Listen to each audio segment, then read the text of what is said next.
Quando Jesus acabou de contar essas parábolas, retirou-se dali, e chegando à sua terra, ensinava-os na sinagoga, de modo que se maravilhavam e diziam: de onde lhe vem essa sabedoria e esses poderes miraculosos? Não é este o filho do carpinteiro? A sua mãe não se chama Maria e seus irmãos não são Tiago, José, Simão e Judas? Todas as suas irmãs não vivem entre nós? Então de onde lhe vem tudo isso? E escandalizavam-se por causa dele. Jesus, porém, lhes disse: nenhum profeta é desprezado, a não ser na sua terra e na sua casa. E não fez ali muitos milagres, por causa da incredulidade deles. Jesus vai para sua terra natal a fim de pregar as boas novas do reino em Nazaré também. Porém, ele se encontra com um cenário de incredulidade e desprezo. Isso porque as pessoas dali conheceram Jesus desde criança, então elas viram Jesus trabalhar com seu pai José e viram Jesus levar uma vida comum. Então eles achavam estranha a ideia do mesmo filho do carpinteiro agora se apresentar como o Filho de Deus. O termo carpinteiro, usado pelos nazarenos, é um termo depreciativo, querendo diminuir Jesus ou tirar sua divindade. Os nazarenos não estavam olhando para Jesus, o Salvador e Remidor de Israel. Eles estavam olhando para o carpinteiro, cujo pai era José e a mãe era Maria. O problema dos nazarenos não era a falta de evidências.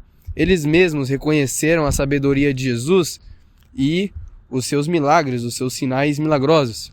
O problema é que eles não conseguiam aceitar que Deus estava operando milagres através de alguém tão comum aos olhos deles.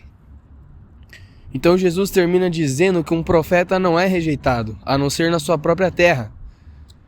Muitos cristãos relatam a dificuldade de pregar para as pessoas da sua própria casa ou amigos quando se convertem ao cristianismo. Isso ocorre pelo mesmo motivo da passagem. As pessoas não olham para o Adriano, que tem o Espírito Santo e foi remido por Cristo, mas para o Adriano de antes, que era preguiçoso, falava muita besteira, estava em festas, na imoralidade. Então alguns que me conheceram a vida inteira assim hoje, ainda hoje elas não aceitam o fato de que eu não sou mais o mesmo. Por isso que é tão difícil pregar o evangelho para algumas pessoas, porque elas pensam: ora, não é esse o Adriano que fazia um monte de coisa errada, agora ele está querendo dar uma de santinho? Então nesse caso, o problema não é com o evangelho em si, mas com quem prega o evangelho. Pois onde há transformação, muitos veem falsidade, fingimento, não creem que de fato uma pessoa pode ser transformada por Cristo.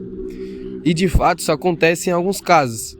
As pessoas podem enxergar você como alguém que agora se acha melhor do que os outros, mas o foco nunca deve ser esse.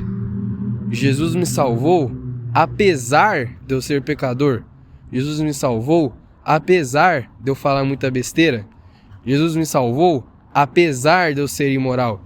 Jesus me salvou apesar das coisas terríveis que eu fiz. Se Jesus curou, salvou e restaurou alguém tão pecador como eu, imagina o que ele não pode fazer por você. O problema dos nazarenos foi olhar para quem Jesus parecia ser na visão deles, em vez de enxergar quem ele realmente era.